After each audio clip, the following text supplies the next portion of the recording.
Hey everybody, Dan here for Comic Frontline, and we are going to review the first two trade paperbacks of Manifest Destiny. Uh, I'd seen this in the comic shop, thought it looked pretty good, flipped through it, thought it was looking good, and my comic shop owner had recommended it. I'd heard some good things, combine all that, and you have me purchasing the first trade. And as we've already seen a spoiler that I bought the second trade, that must mean that I enjoyed the first trade, which I did. The art, great. Really like this art. Um, let's give credit where it's due with the credits at the beginning. Writer, Chris Dingus. Penciler and inker, Matthew Roberts. Colorist, Owen Jenny. Letterer, Pat Brosio. And editor, Sean, oh boy, McKiewicz. That's the editor. Colors are fantastic. Really, really fantastic colors. As I said, I love the art as well, and it is a great story. Basically,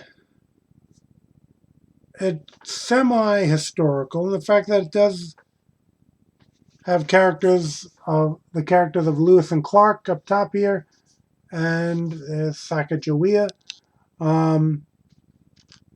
So we do get a glimpse of their original intent, which was to go across a unexplored section of America. A mission from the president, where fact goes into fiction, is as they encounter all sorts of creatures and the warrior abilities of Sacagawea and such. I will spoil within this review, so again, this might not be for everyone who doesn't want to notice everything. I'm not going to spoil it too much, actually, because I could just say that they do sprinkle in some interesting background characters. They do some great background circumstances for Lewis and Clark to be on this mission, and their interplay with the rest of their men that are under their command. Let's see. Trying to see if there's anything else that I want to mention in particular in Volume 1. I mean, even the creatures are somewhat mixed with fact and fiction and some known lore. So, overall, I will just say that there's some great action, there's some great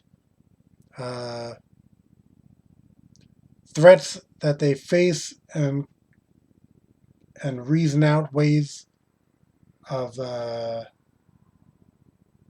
being victorious or getting themselves out of a jam.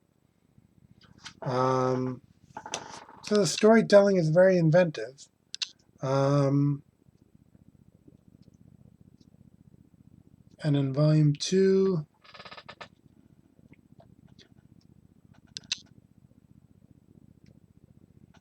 well, again, it's going to be centered on, I guess, a lot of these creatures and threats that they are facing.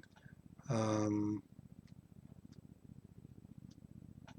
they're all very inventive. And I guess Lewis is more or less trying to catalog all these creatures they come across. for the government.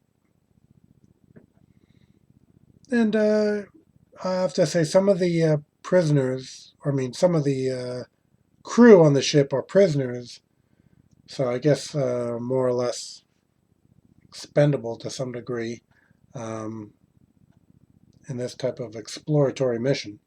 I guess the government feels that it might be handy to have some people such as that in this crew, as they do not know what they will be facing. And on occasion, being that they're trying to hold some realism, we are going to have, I guess, some deaths or tragedy that will not be reversible, as we see in the big comics universes, which I hope they get around to doing for Doc Samson. Maybe in this next big super duper reboot, we'll have Doc Samson back, but I digress. Getting toward the end here. All right. Yeah, I will just end this by saying 5 out of 5 stars for Manifest Destiny. Highly recommend people to go out there, grab yourself a copy, and see if it appeals to you. And that'll do it for this review. Feel free to check out my own channel, Argo Comics, ARGO Comics, and you can also keep coming back to Comic Frontline for all your comics news, reviews, and entertainment.